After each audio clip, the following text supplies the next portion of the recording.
Когато през 2025 година чухме за първи път, че Viva.com желая да закупят Networks, повечето русенци се опасихме, че условията няма да останат същите и тази изконно русенска компания, местен бизнес, вече няма да бъде това, което е.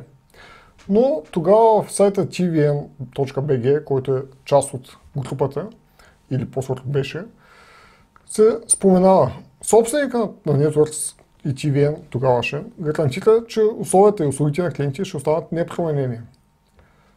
Всички знаем, че покупко-продажбата протече с обжалване за около 2 години и през август сделката най-накрая беше осъществена.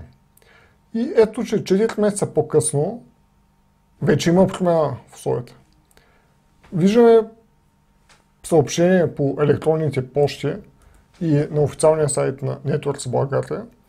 Уважаеми клиенти, информираме, че считано от 25 януари 2024 година натрупването на NetPoints ще бъде преустановено. Това определено не е запазване на условията. И така като не че познавам лично Свилен Максимов, бившия собственик на Networks България, но знам, че той по мое наблюдение човек, който се държи на думата. И се очудвам защо изобщо го е казал това нещо, че условията ще бъдат запазени, при все, че е ясно, че като загуби контрол, той вече нищо няма да зависи от него. Viva.com, каквото кажат, това ще бъде. Но все пак, за да сме безпристрастни, изпратих запитване до Свилен Максимов, Networks България и Viva.com да коментират. Получих отговор само от Свилен Максимов. Ето го и него, прочетен от изкуствен интелект. Запазването на условията на потребителите на Networks, отстъпките за лоялност и сребърни, златни, платинени клиенти беше основно изискване при договарянето на условията по сделката. Разбирате ли, когато се договаря една подобна сделка, засегнатите страни не са само собствениците, но и клиентите и служителите. Всеобщо е схващането, че една компания е на нейният собственик. Но в реалност, всяка компания е колкото на собственика, толкова и на клиентите и на служителите. Затова и при всички преговори съм се старал да защити интересите и на трите страни. За съжаление, в динамичната реалност не всичко се случва по предвиденият начин, но както се казва, всяко зло за добро. Viva.com поеха ангажимент да предоставят нови, по-изгодни услуги и пакети на клиентите на Networks. Съветвам клиентите на Networks да бъдат активни и сами да поставят въпроса в офисите на двете компании, по какъв начин и с какви предложения могат да бъдат компенсирани или оферирани, така че преустановяването на програмата NetPoints да не бъде едностранен акт, а по-скоро споразумение, което да бъде изгодно и за двете страни. Нещо повече, убеден съм, че русенски живот може да изиграе градивна роля в намирането на справедлив баланс между доставчика и клиентите. Отговорът е доста политически коректен и може да бъде казан от всеки, не носи нещо значимо като стойност, но поне има отговор за разлика от Viva.com и Networks България, които не ми отговориха към този момент. Най-важното от този отговор е това, че ние, потребителите на Networks България, трябва да се оставим по правата и да попитаме Networks защо спитат NetPoints и как ще ни компенсират.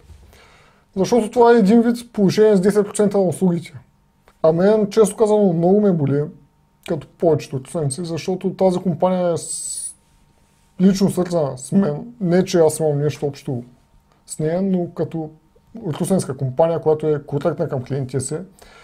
Не знам каква е истината, защо Networks бе продадена, дали поради чисто бизнес отношения или както има слухове поради политически отношения. Няма значение. Въпросът е, че това беше компания, която всеки русенец се свързва с себе си.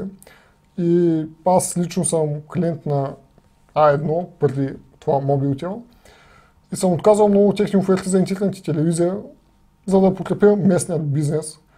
И защото с Networks всеки път това, което сме го договорили, е това, което получавам и което плащам, за разлика от мобилните оператори, с които договарят едно, после има някакви скрити условия, за които не знаете. И наистина това е много болна тема за мен. Надявам се да се запази Networks, но вече съм много скептичен. И обикновено плащам сметките напоследък онлайн, но този път ще да отида да ги платя в офис и да подпитам какво се случва.